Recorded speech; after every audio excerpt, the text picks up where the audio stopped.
algunas de las palabras más famosas e impresionantes de toda la Biblia están contenidas en una simple oración, una oración pronunciada por Jesús en la cruz al criminal arrepentido que moría a su lado. El criminal le pidió a Jesús misericordia, que lo recordara, y Jesús respondió, como se registra en Lucas 23:43, dijo: en verdad te digo, hoy estarás conmigo en el paraíso. Completamente aparte del asombroso acto de gracia que Dios otorgó a este criminal para llamarlo a la salvación solo minutos antes de entrar de su muerte, a la eternidad, a su muerte, esa simple oración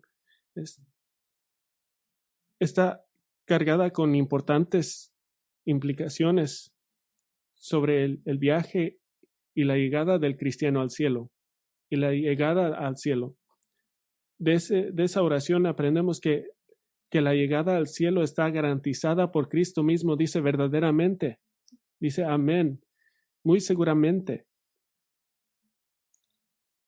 Aprendemos que las identidades se conservan en el cielo. El criminal en la cruz es el mismo hombre en el cielo que era en la tierra. Aprendemos que el énfasis del cielo es estar con Cristo. Hoy estarás conmigo. Y aprendemos que el viaje al cielo es instantáneo. Hoy estarás conmigo en el paraíso. Aprendemos que Jesús está preocupado por nuestra seguridad y consuelo. Dice, en verdad te digo. Pero más hacia lo que me gustaría hablarles hoy, en esta una oración, en esta frase, Jesús enfatiza que el cielo será sobre la relación. Dada la brevedad del tiempo, en la cruz, Jesús no menciona las gloriosas vistas del cielo o los sonidos o la sala del trono de Dios o los ángeles. No menciona nada de eso. Enfatiza la relación, la unión, la compañía. Y eso es lo que me gustaría abordar hoy en nuestra serie del verano que estamos pasando respuestas bíblicas a preguntas difíciles. Y hoy me gustaría explorar juntos lo que dice la Biblia acerca de la pregunta, ¿cómo son las relaciones en el cielo? Y quiero decir esto, hacer una serie temática creo que requiere una relación sólida de confianza entre el pastor y las ovejas.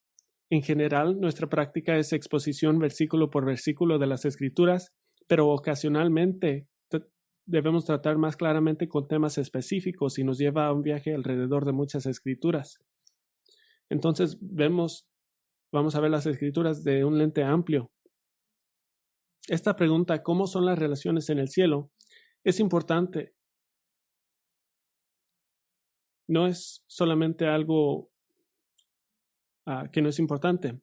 Tiene que ser importante porque es una pregunta que se pregunta frecuentemente.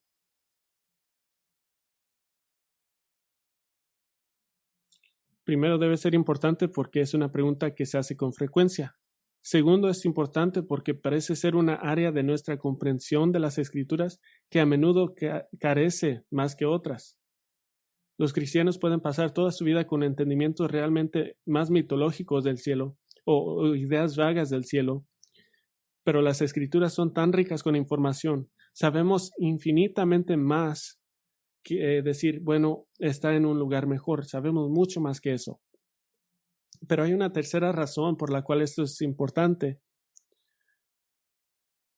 Nuestras relaciones en la tierra están llenas de dolor, de heridas. Entonces, desesperadamente necesitamos la eterna esperanza de que el cielo venda esas heridas y que habrá un día en que la angustia de la relación sea una memoria tenue, si es incluso eso.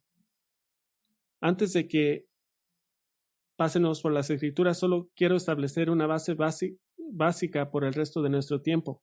Quiero dar dos hechos teológicos básicos. El primer hecho teológico básico es que el cielo tal como es ahora es el cielo intermedio. El cielo tal como es ahora es el cielo intermedio.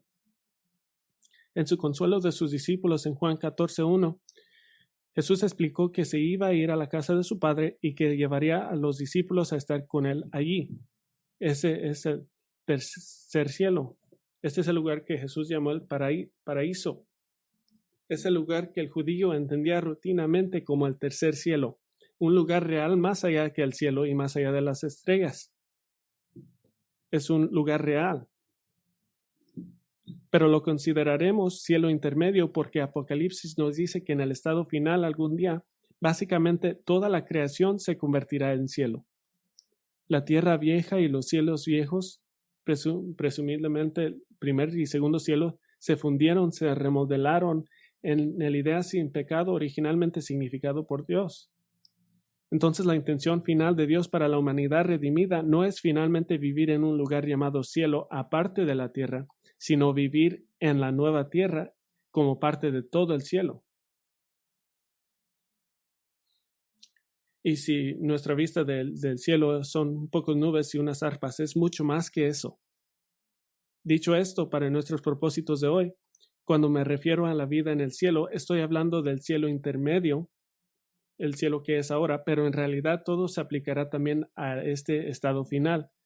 Entonces no seremos precisos hoy. Queremos pensar de las relaciones.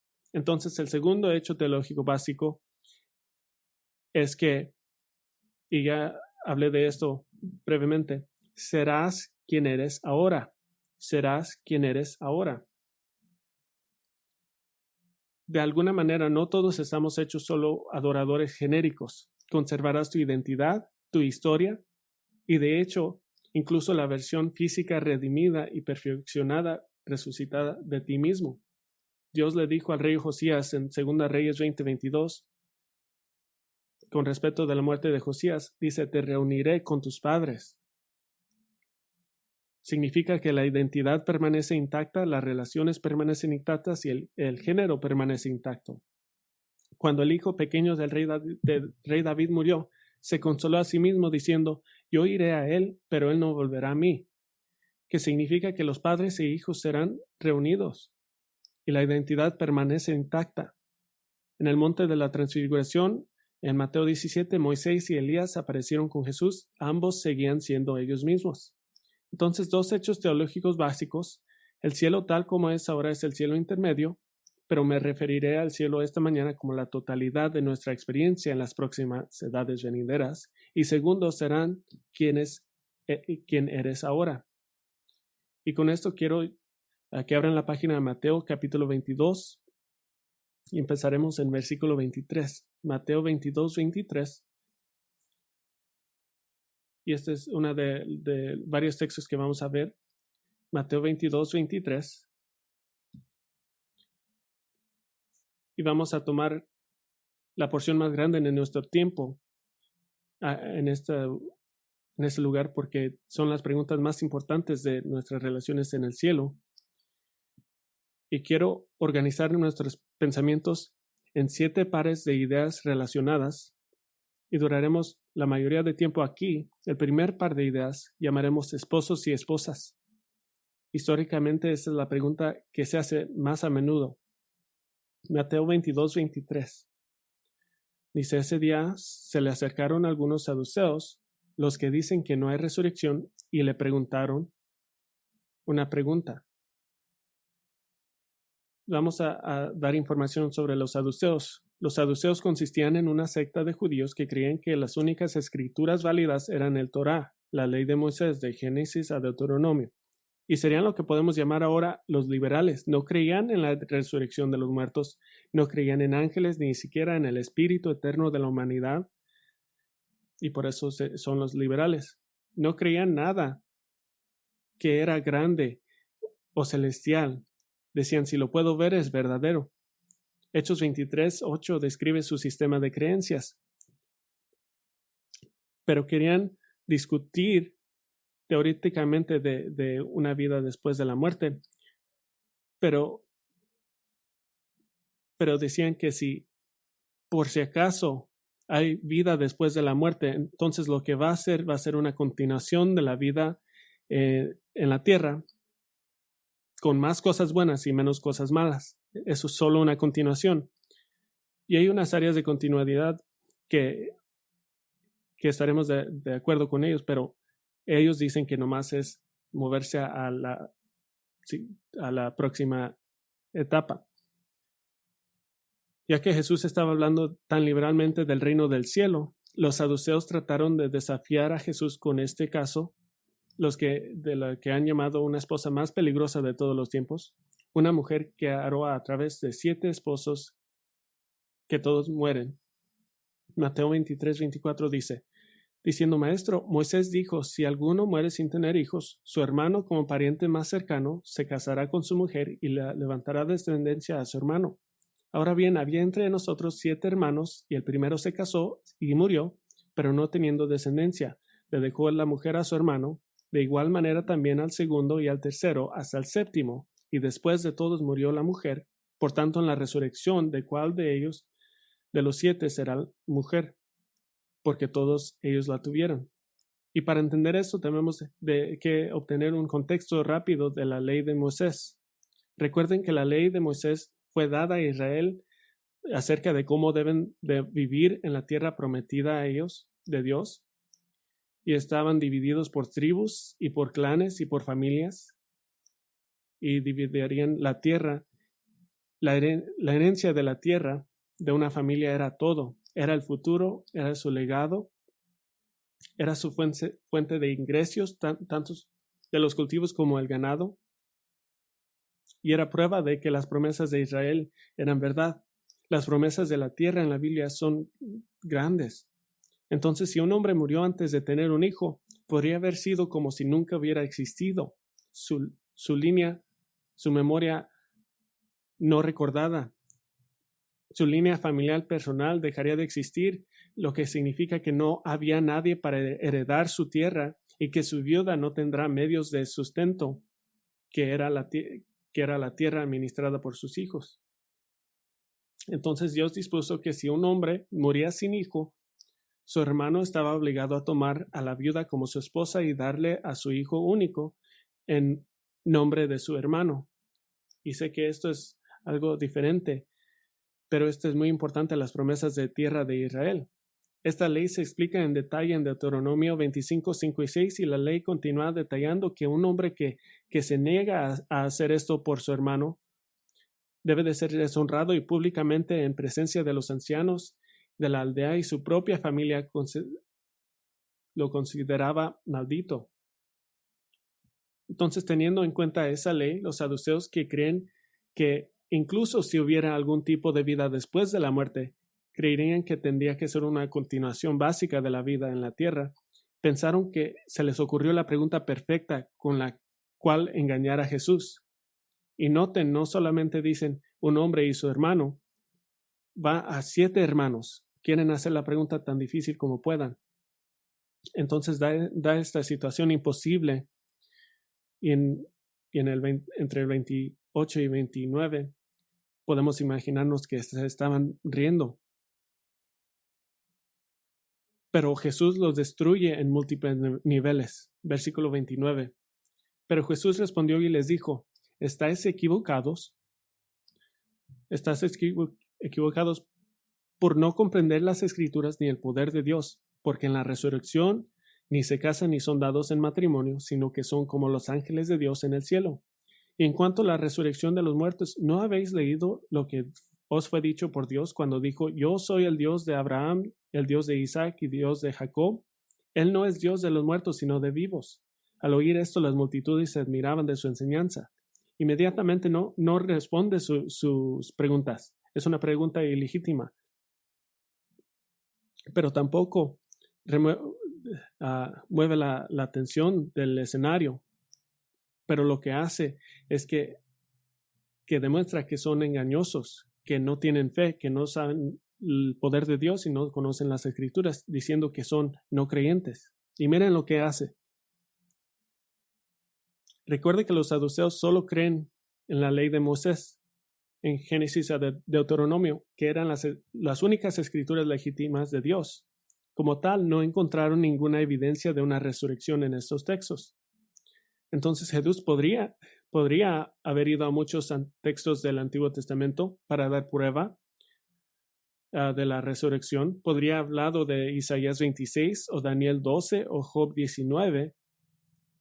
pero se apega a las escrituras en las que ellos creen y va a uno de sus textos más amados, apreciados y venerados, la historia de Dios apareciendo a Moisés en la zarza ardiente en Éxodo 3, donde Dios oficialmente da su nombre de pacto, yo soy, a Moisés. Los saduceos conocían el Torá, conocían a Génesis y a Deuteronomio. ¿Cuántas veces habían citado Éxodo 3:6? Pero nunca se detuvieron a pensar en una idea pequeña, el tiempo verbal. Las palabras majestuosas, yo soy el Dios de Abraham y el Dios de Isaac y el Dios de Jacob, justo debajo de sus narices contenían la verdad que Abraham, Isaac y Jacob estaban vivos, que estaban en algún lugar, que hay una vida después de la muerte. Y Jesús no tomó tiempo para explicar esto, pero en Éxodo 3, Dios aparece y dice, el ángel de Señor apareció en el zarzo ardiente, no como zarzo ardiente, pero sabemos que el ángel del Señor es Cristo antes de la encarnación. Entonces, Jesús podría haber dicho, cuando estaba allí, yo dije, yo soy el Dios de Abraham, de Isaac y de Jacob, pero no les dijo. Entonces, que marchita su argumento con un tiempo verbal de un texto de las Escrituras que los saduceos mismos apreciaban y comprueba que no conocen las Escrituras. Y Jesús dijo, tampoco conocían el poder de Dios. Asumieron erróneamente que esta vida era lo mejor de cualquier cosa podría ser, pero Jesús afirma que el poder de Dios, asumieron que esta vida era lo mejor que podía ser. Pero Jesús afirma que el poder de Dios es tan magnífico que es capaz de transformar al creyente como los ángeles. No que sean ángeles, pero van a ser como los ángeles, semejantes a los ángeles. Y ellos no creían en ángeles, pero comprueba su punto hablando de los ángeles. Entonces, ¿de qué está hablando Jesús en esta vida semejante a los ángeles? Jesús habla de la vida venidera con la frase en la resurrección. No es una referencia a un evento específico. Sabemos que en 1 Tesalonicenses 4 de la resurrección de los santos de la era de la iglesia, esos son nosotros. Daniel 12, la resurrección de los santos del Antiguo Testamento. De Apocalipsis 20, de la resurrección de los mártires de la era de la tribulación. Pero en vez de ser precisos del tiempo, está hablando de las órdenes de las cosas por venir. Usa la frase la resurrección para referirse a la vida del verdadero creyente glorificado y completado. Que la vida en la resurrección tendrá cierta continuidad, como ya hemos dicho, pero la vida de resurrección será de un orden diferente. Y que nuestro mejor modelo para entender este orden son los ángeles del cielo. Y no sabemos mucho acerca de los ángeles, pero esto es lo que sabemos revelante para el punto de Jesús. Sabemos que no viven en familias, y sé que es difícil de comprender para nosotros porque por nuestra necesidad de familia es tan profunda como creada por Dios. Y sabemos que no se reproducen ni actúan de manera sexual. Otra vez eso es difícil de comprender para nosotros porque esta es una parte tan innata de nuestras vidas como creada por Dios. Pero Jesús dice muy claramente, en la resurrección los creyentes no se casan y no son dados en el matrimonio. No nos reproduciremos como creyentes resucitados, porque solo las personas redimidas poblarán el cielo. El apóstol Pablo confirmó que no habrá matrimonio en el cielo. 1 Corintios 7:29 dice, mas esto digo, hermanos, el tiempo ha sido acortado, de modo que ahora en adelante los que tienen mujer sean como si no la tuvieran, y los que lloran como si no lloran, y los que se regocijan como si no regocijan, y los que compran como si no tuvieran nada, y los que aprovechan el mundo como si no la aprovecharan plenamente, porque la apariencia de este mundo es pasajera. ¿Qué está diciendo Pablo?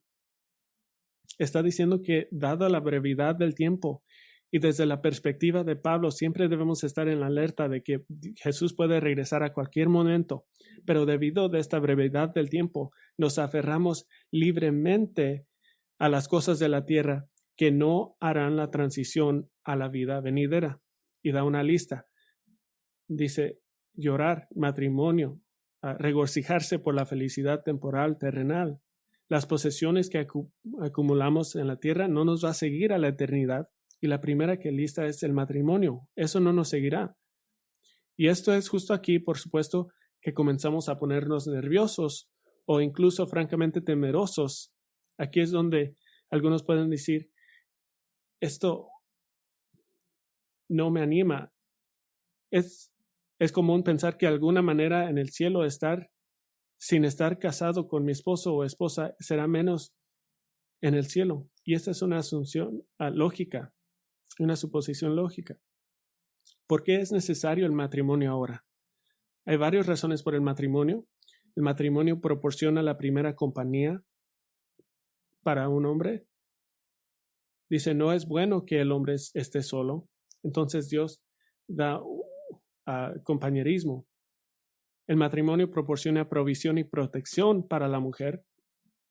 Entonces tenemos la compañía y provisión y protección. Y el matrimonio es el medio por el cual la humanidad debe de cumplir la comisión de ser fructífero y multiplicarse y llenar la tierra. Entonces el matrimonio cumple con estas funciones. Pero en la resurrección todas esas cosas ya están perfectamente cuidadas, ya están terminadas. Nunca estarás solo y siempre tendrás compañía perfecta, siempre estará provisto y no tendrá necesidad de protección. El anhelo de unión sexual y la intimidad alcanzada ahí ya no será necesaria y de hecho se cumplirá la perfección de la cercanía entre todos los creyentes y el Señor habrá completado la obra de traer, de multiplicar, de traer al reino del cielo todos los que llamó antes de la fundación del mundo, a todos.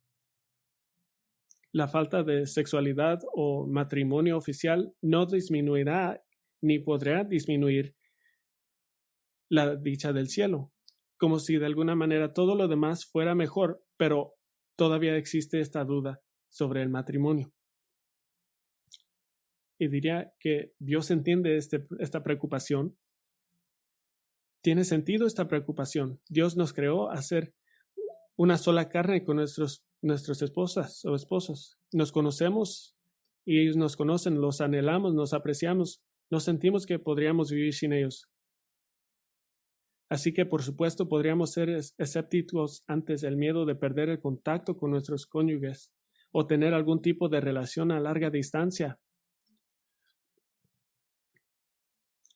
que los vamos a ver caminando y decirle, oh, ¿te acuerdas de mí? No se siente bien, pero recuerden, estarás en el cielo quien eres aquí, incluyendo la historia de tu vida. Moisés y Elías nunca se habían conocido porque vivían en la tierra 600 años separados, pero los vemos juntos en el monte de la transfiguración. Las relaciones no se separan, se traen juntas. No tendrás necesidad de intimidad sexual, no tendrás necesidad de la unión oficial del matrimonio, pero ¿por qué no pasarías grandes cantidades de tiempo con el que fue tu mejor amigo en esta tierra? Solo ahora, sin pecado y sin dolor y sin discusión. Esto está casi más allá de nuestra comprensión, que es probablemente la causa de gran parte de nuestro miedo y temor. Permíteme ilustrar. El apóstol Pedro estaba casado. En una ocasión, Jesús incluso sanó a la suegra de Pedro.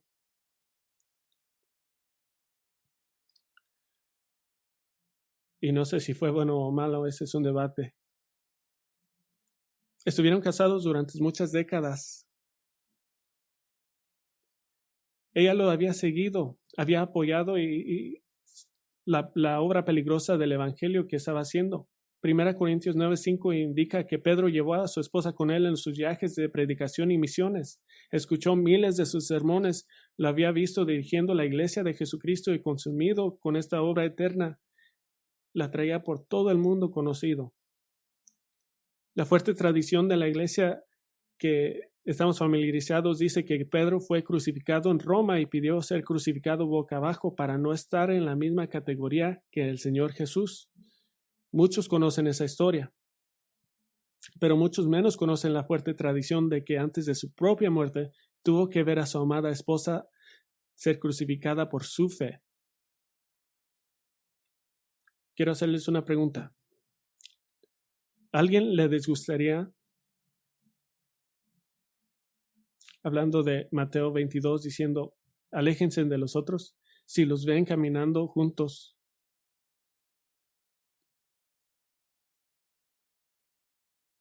Ahora, sin el estrés del martirio.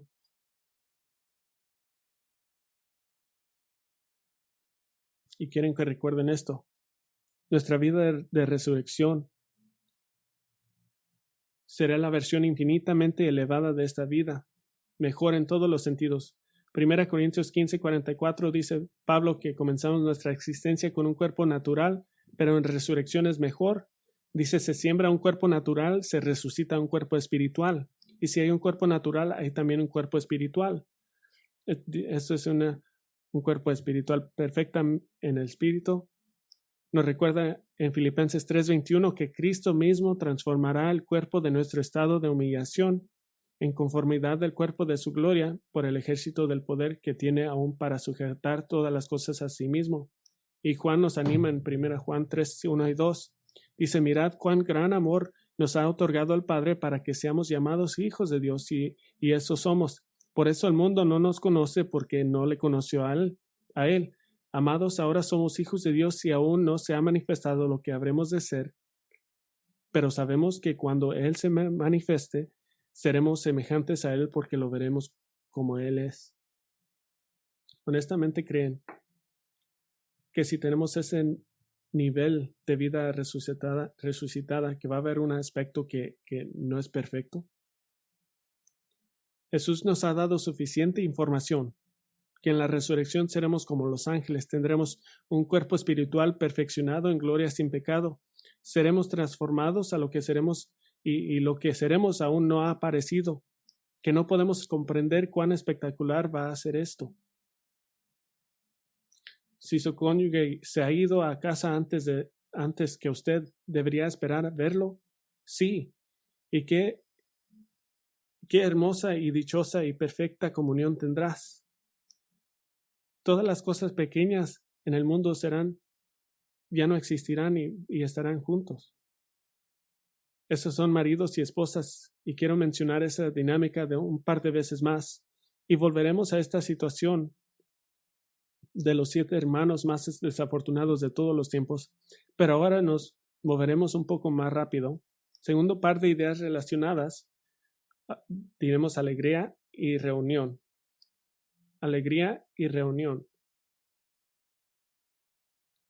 Y te haré girar una vez a un texto, a 1 Tesalonicenses 4. 1 Tesalonicenses 4. Y quiero que tengan esto en mente mientras vemos este texto, que la alegría y reunión tiene que ver con las personas que conoces muy bien, aquellas con las que has estado más cerca en esta tierra. Alegría y reunión, la gente tiene que ver con gente que conocen muy bien.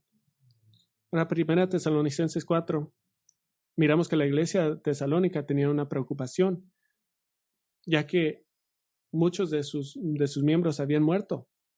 Pablo ya les había enseñado sobre el próximo arrebatamiento de la iglesia, pero no tenían una comprensión clara de lo que les sucedía a los creyentes que murieron antes de hecho.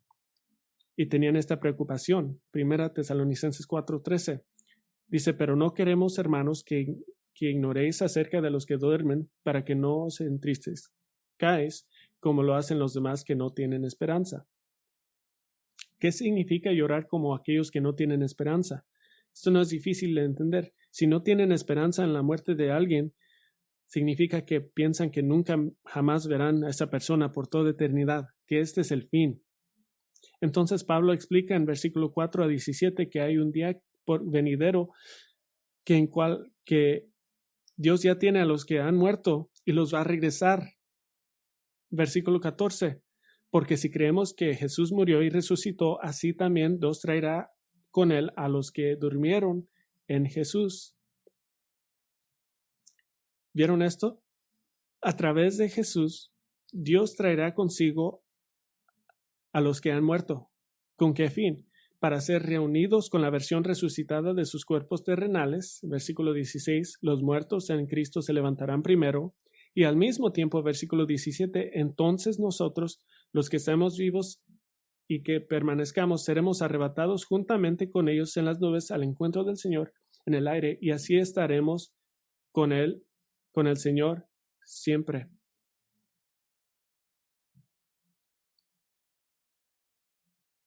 Ahora, versículo 8, el último versículo de capítulo 4, solo tiene sentido en el contexto de la gran preocupación que tenían los tesalonicenses, la preocupación que iban a ser separados eternamente de los seres queridos de la iglesia. Pero Pablo, habiendo explicado el arrebatamiento y la resurrección como un evento de reunión, les dice en el versículo 18, cuando dice, por tanto, confortaos unos a otros con estas palabras. ¿Qué es el estímulo? La alegría que tendrán en reunión el uno con el otro. Ahora, para volver una vez a la relación esposo y esposa, si Pablo está dando este aliento a la iglesia en Tesalónica, que serán reunidos con los creyentes en su iglesia local, se deduce lógicamente que por supuesto serán reunidos con su cónyuge terrenal. Y algunos podrían decir, tener una preocupación que de alguna manera mi relación especial con mi esposa ya no será tan especial. Ella es mi mejor amiga y ha sido mi compañera durante décadas. Pero lógicamente, si estamos sin pecado en el cielo y si el cielo proporciona perfecta dicha y satisfacción, entonces no hay razón para pensar que la gloriosa unidad no continuará, pero con el beneficio adicional de una relación profunda y maravillosa con todo creyente. Ya sabemos que la vida en esta tierra importa. Lo que hacemos aquí resuena en la eternidad celestial. Recompensas por obras eternamente valiosas. Ya hemos visto que las relaciones continúan y Pablo mismo le dijo a los tesalonicenses que anticipaba reunirse con ellos en el cielo. En 1 Tesalonicenses 2:19 dice, ¿por qué? ¿Quién es nuestra esperanza o gozo o corona de gloria? ¿No lo sois vosotros en la presencia de nuestro Señor Jesús en su venida? ¿Qué está diciendo Pablo? Dice, yo espero verte a ustedes y decir, miren esta iglesia, no son asombrosos. El hecho que la institución del matrimonio termine, excepto para Cristo y su esposa, no significa que de alguna manera la relación y la profunda amistad íntima terminen. Alegría y reunión. Hay un tercer par de ideas relacionadas, amistad y unión. En alegría y reunión estábamos considerando la próxima reunión alegre con personas que han conocido bien. Pero ¿qué tal las personas que tal vez no conocían tan bien? Las conocían, pero no tan bien. Somos conscientes de esta dinámica de múltiples maneras. Hemos tenido creyentes preciosos que vienen a la iglesia por meses o semanas y por cualquier razón, cuando están conociéndonos, hay una transferencia de trabajo o se van de aquí por cualquier razón.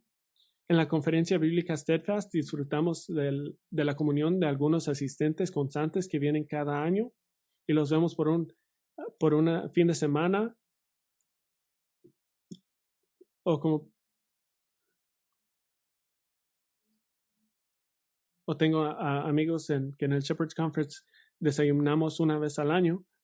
Como pastor, intercambio correos electrónicos o mensajes de texto con otros pastores que probablemente nunca conoceré en esta tierra, mas sin embargo, por un breve momento compartimos nuestro vínculo común en Cristo. En Romanos 1:11, Pablo expresó su profundo anhelo de ver la iglesia en Roma y no los conocía personalmente. La iglesia de Jesucristo es una iglesia universal, lo que significa que no está definida simplemente por una reunión en un lugar en un periodo de tiempo. Piensen esto, la mayor parte de la iglesia está en el cielo. El resto de la iglesia está en la tierra, consistente en los creyentes actuales en Cristo, así como las generaciones futuras que aún no han llegado a fe salvadora en el plan soberano de Dios. Amamos y disfrutamos nuestra comunión local, pero al mismo tiempo hay un profundo anhelo en nuestros corazones por toda la iglesia. Agustín de Hipona, uno de los teólogos más influyentes de todos los tiempos, estaba convencido que la gloria de Dios en el cielo será tan abrumadora en el cielo que nuestras relaciones con los demás serían insignificantes o no tan importantes. Pero cerca al final de su vida, después de haber perdido hermanos y hermanas en Cristo hasta la muerte, suavizó y celebró la reunión anticipada cuando dijo: cuando nosotros vendremos a esa vida donde serán más queridos que nunca, ya que serán más conocidos por nosotros, y donde los amaremos sin temor a separarse. El cielo será un suministro inagotable de amistades eternas en las que disfrutamos la unión. Y quiero demostrarle estos, de la parte de la unión. Ya hemos visto en 1 Tesalonicenses que Dios promete que después del evento de resurrección estaremos con el Señor. ¿Qué implica esto? Obviamente, que si estamos con el Señor, estamos juntos. Apocalipsis 7 da una escena en el cielo después de la resurrección y el arrebatamiento de la tierra, pero antes del regreso de Cristo. Apocalipsis 7, versículo 9 dice: después de esto miré y vi una gran multitud que nadie podría contar, de todas las naciones, tribus, pueblos y lenguas, de pie delante del trono y delante del Cordero, vestidos con vestiduras blancas y con palmas en las manos, y clamaban a gran voz, diciendo: la salvación pertenece a nuestro Dios, que está sentado en el trono, y al Cordero. Entonces estamos juntos y estamos adorando juntos. Apocalipsis 19 muestra a los santos resucitados del cielo, preparándose para regresar a la tierra con Cristo. Entonces regresaremos juntos al reino milenario de Cristo. Apocalipsis 20 habla de los santos que reinan con Cristo por 1000 años. Estaremos sirviendo juntos. Después del reinado de Cristo por 1000 años, el Señor Jesús juzgará a todos los muertos inconversos de todas las edades. Los nuevos cielos de la nueva tierra serán creados a partir de los restos de los viejos. Y luego, el final, Apocalipsis 21:9 dice: y vino uno de los 7 ángeles que tenían las 7 copas llenas de las últimas 7 plagas, y habló conmigo diciendo: ven, te mostraré la novia, la esposa del Cordero. Y me llevó en el espíritu a un monte grande y alto, y me mostró la ciudad santa, Jerusalén, que desciende del cielo de Dios, y tenía la gloria de Dios. Su fulgor era semejante a una piedra muy preciosa, como una piedra de jaspe cristalino. Tenía un muro grande y alto, con 12 puertas, y en las puertas 12 ángeles, y en ellas había nombres escritos, que son los de los 12 tribus de los hijos de Israel. Había 3 puertas al este, 3 puertas al norte, 3 puertas al sur y al oeste. El muro de la ciudad tenía 12 cimientos, y en ellos estaban los 12 nombres de los 12 apóstoles del Cordero. ¡Qué escena tan gloriosa! Pero dice el ángel que le mostrará a Juan la novia, la esposa del Cordero. Es un error hermenéuticamente hacer el Nueva Jerusalén simplemente un símbolo para la iglesia, una metáfora para la novia de Cristo. La solución más obvia es que la novia, el pueblo de Dios ahora que está mirando a Juan, porque la gente de Dios de todas las edades están en la Nueva Jerusalén cuando llega a la nueva tierra. Experimentaremos la Nueva Jerusalén juntos. ¿Qué tal esta Apocalipsis 21? Muestra a las naciones trayendo su gloria y honor a la Nueva Jerusalén. Viajaremos juntos. Salmo 16:11 dice: me darás a conocer la senda de la vida, y en tu presencia hay plenitud de gozo, en tu diestra deleites para siempre. Nos maravillaremos de los placeres de Dios juntos.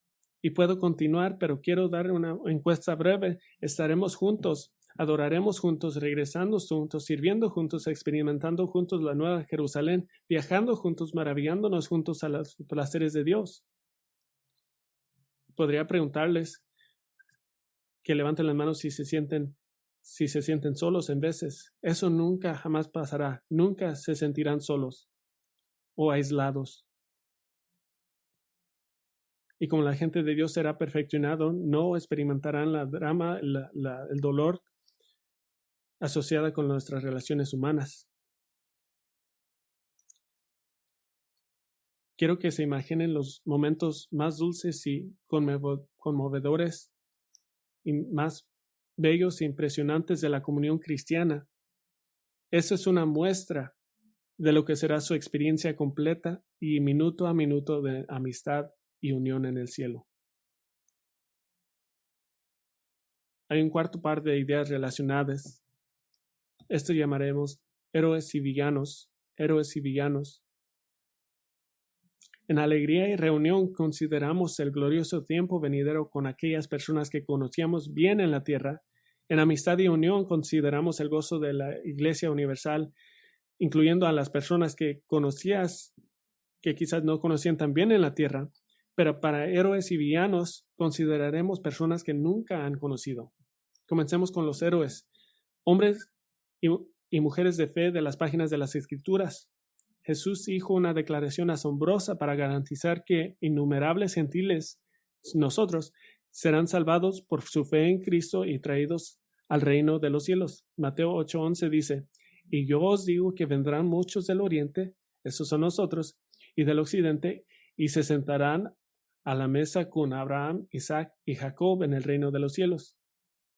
Y el punto de Jesús es que los judíos inconversos que se niegan a venir a Cristo como Mesías por fe en su obra terminada de redención en la cruz, serán expulsados del reino, mientras que incluso los gentiles humildes que vienen a Cristo por fe serán incluidos en el reino.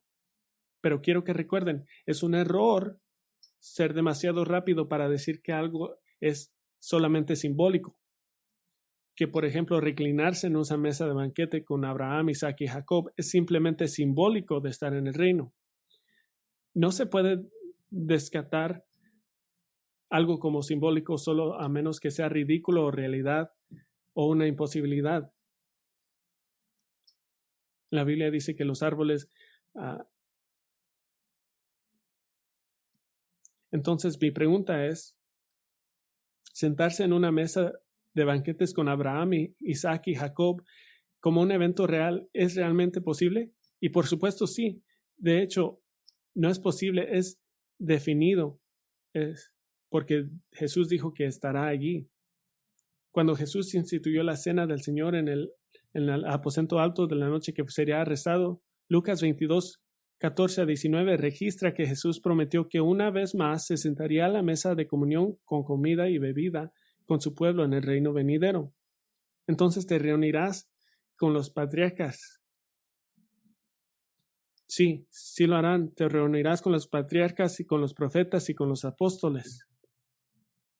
Estoy deseando conocer a otros héroes de la fe, de conocer a Perpetua, un mártir femenina de Jesús del siglo III, John Wycliffe, el primero que activamente pone la Biblia a manos del mundo que habla inglés. Le quiero decir, me paré en tu púlpito. Charles Spurgeon, el príncipe de los predicadores. Quiero conocerlo.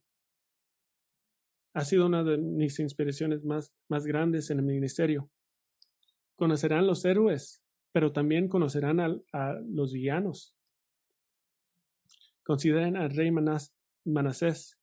Rey Manasés era el colmo, el vaso de la razón por la cual Dios exilió a Israel. Se involucró en la maldad durante 5 décadas, reconstruyó sitios detestables para adoración de los ídolos, se inclinó ante el sol, la luna y las estrellas, sacrificó a su propio hijo en un ritual ardiente y mató a su propia gente, de tal manera de que Segunda Reyes 21 dice que Jerusalén estaba llena de sangre. Pero Dios humilló a Manasés haciendo capturar por los asirios en 2 Crónicas 33, que Manasés, el rey más malvado en la historia de Israel, se arrepintió y fue perdonado. Pensamos del apóstol Pablo, el asesino de cristianos y el mayor perseguidor de la iglesia de los primeros días de la iglesia, salvado por la voluntad de Dios, por la gracia de Dios, lo conocerán. O podríamos pensar de un terrorista irlandés llamado Kenny McClinton en el 1970, que incluso en cárcel se conocía como maníaco McClinton.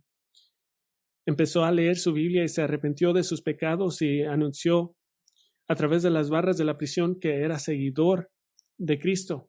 Y después de su liberación obtuvo 3 títulos de posgrado en teología y pasó el resto de su vida pastoreando y dirigiendo misiones en la predicación en la India. Conocerás a los villanos en el cielo, los hombres y mujeres que son un testimonio de la gracia de Dios en la salvación. Y en realidad eso somos todos nosotros. Un quinto par de las ideas relacionadas. Esta se llama ventajas y beneficios. Ventajas y beneficios. Hay tantas ventajas y beneficios para nuestras relaciones en el cielo. Y quiero sugerir 4 que actualmente no disfrutamos al máximo aquí. El primero, ventaja y beneficio, es tiempo. Tiempo.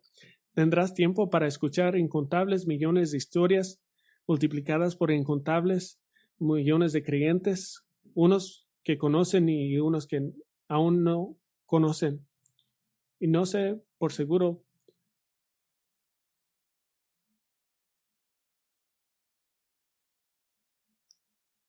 pero en el cielo no quiero mirar un reloj, porque nos falta el tiempo y no quiero ver uno en el cielo.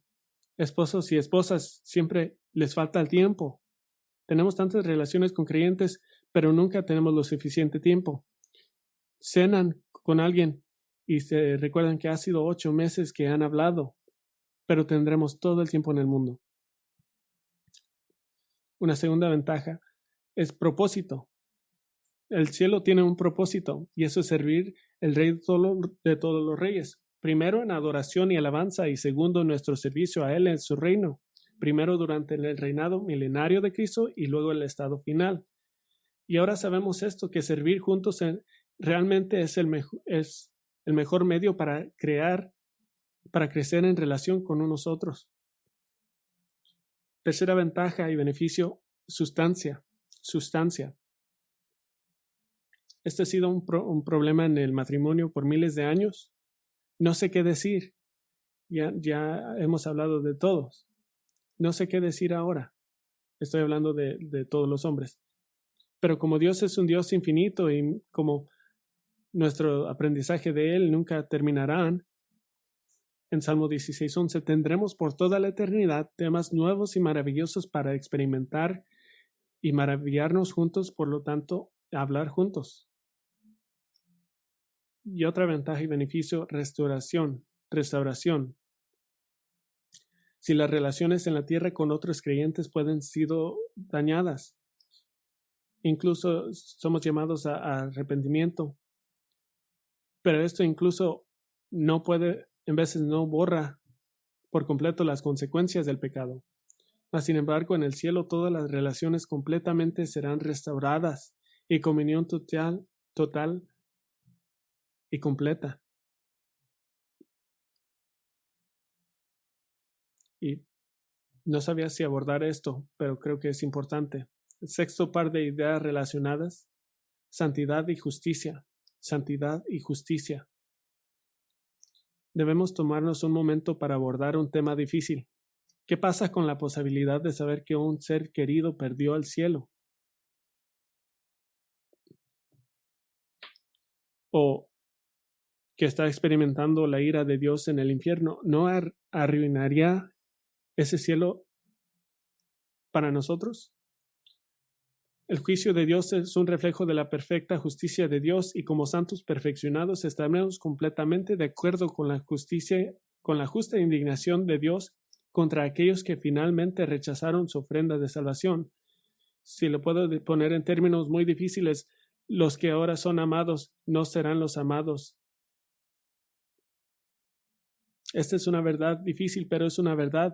Apocalipsis 18:20 dice: la gente del cielo son mandados de regocijarse por el juicio de los impíos, por la vindicación de Dios demuestra que es bueno. Y en el cielo no tendremos más delirios que, de alguna manera, que las personas caídas todavía pueden ser buenas sin Cristo. No tendremos delirios. Tenga esto en cuenta, cada persona merece el infierno. Nadie estará allí que no lo merezca. Mateo 7:13 dice que la mayoría de la humanidad perecerá a causa de su incredulidad. Esto es muy importante. Tu lealtad apasionada a la santidad de Dios se reflejará en cómo te maravillas de su justicia perfecta. Obedecerás, Apocalipsis, te regocijarás en el juicio de Dios. Teniendo en cuenta de 2 Corintios 1:3, que dice que Dios es el Padre de las misericordias y el Dios de todo consuelo, y Apocalipsis 21:4, que promete que toda lágrima sea limpiada de sus ojos y no habría ni un llanto ni dolor. Y les doy un par más de ideas relacionadas: armonía y unión. Armonía y unión. ¿Qué pasa con esa situación de los saduceos de la mujer que se casó con 7 hermanos en esta tierra? Los saduceos argumentaban que si hubiera una resurrección no habría cambios notables, pero hemos demostrado que las escrituras dicen lo contrario, que nuestros cuerpos serán elevados a cuerpos espirituales, físicos y espirituales en perfecta armonía glorificada. Hemos visto en 1 Juan 3 que en todos los aspectos seremos hechos como Cristo, sin pecado, perfeccionados, glorificados y eternos.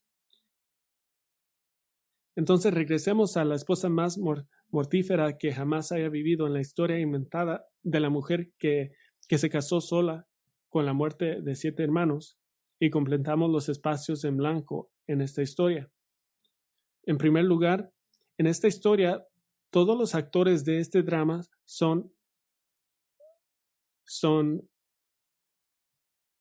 tienen fe genuina, respetuosos de la ley, y todos ellos tienen una fe interna genuina en Yahweh. Sabemos esto porque están en la resurrección, están ahí. En la ley de herencia, un hermano muerto todavía tenía derechos, que si la tierra de su padre fue escriturada para ser dividida de 7 maneras, tal vez el mayor obteniendo una doble porción como era tradicional. Si el hermano mayor muere, no tiene a nadie a quien pasar su herencia y su viuda se queda sin ingresos. Casarse con la esposa de su hermano muerto fue un sacrificio, porque un hijo producido por la esposa de su hermano muerto no era su hijo, sino que se consideraba hijo de su hermano. Ahora imagínense ser hermanos número 5 o 6. Estás entrando en una trampa mortal. Pero ellos obedecieron la ley. Si los saduceos continuaban a su conclusión lógica, estos eran hombres que seguían a la ley de Dios y obedecían a Dios, y todos están en su estado resucitado. Entonces esta esposa de cada uno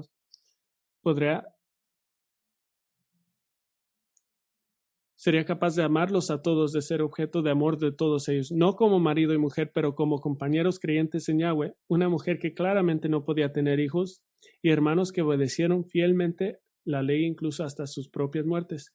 Entonces esta situación no trae problemas a relaciones celestiales de armonía y unión.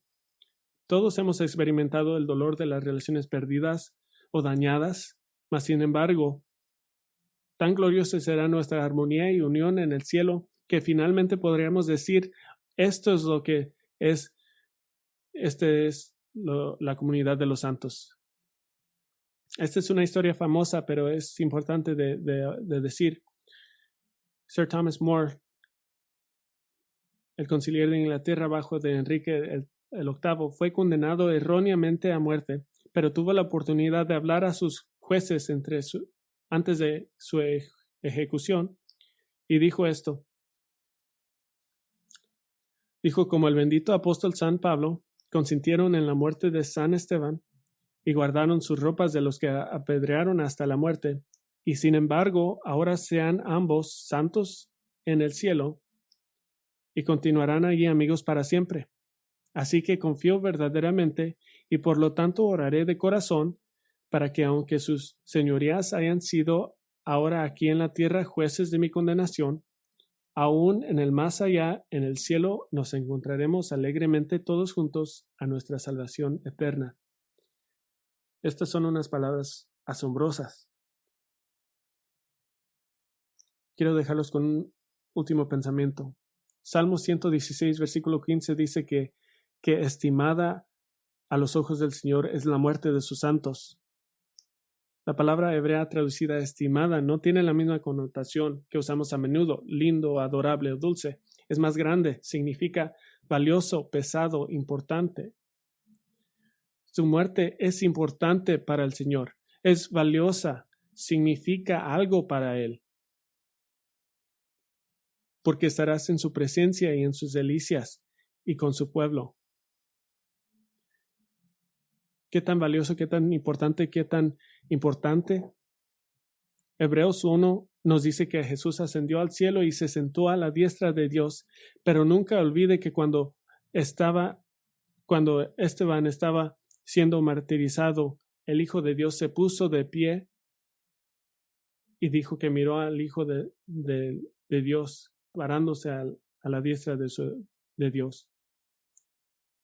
El Hijo de Dios se puso de pie para recibir a ese hombre de Dios en el cielo. Estimada a los ojos del Señor es la muerte de sus santos. Y espero que esperen a llegar al cielo. Oremos juntos. Padre, venimos juntos, dando gracias a una esperanza futura, y nos has dado tantos detalles en tu palabra y tantas formas de ser animados. Te damos gracias por eso. Somos levantados cuando pensamos de las alegrías del cielo. Esta vida puede ser tan difícil y tan adolorada, y relaciones quizás sean la mayor parte de eso. Todos hemos sentido pérdidas en las relaciones y dolor, y probablemente todos hemos causado dolor. Pero esperamos ese día cuando estemos juntos en armonía perfecta, porque fuimos hechos como Cristo, porque estamos con Cristo. Y la única razón por la cual podemos estar con Cristo es por su obra en la cruz. Y para ese final venimos seriamente a la cena del Señor, a recordar el cuerpo y la sangre de nuestro Salvador Jesucristo. Y oramos este tiempo de nuestra adoración mientras consideramos la cruz. Oramos en el nombre de Cristo. Amén.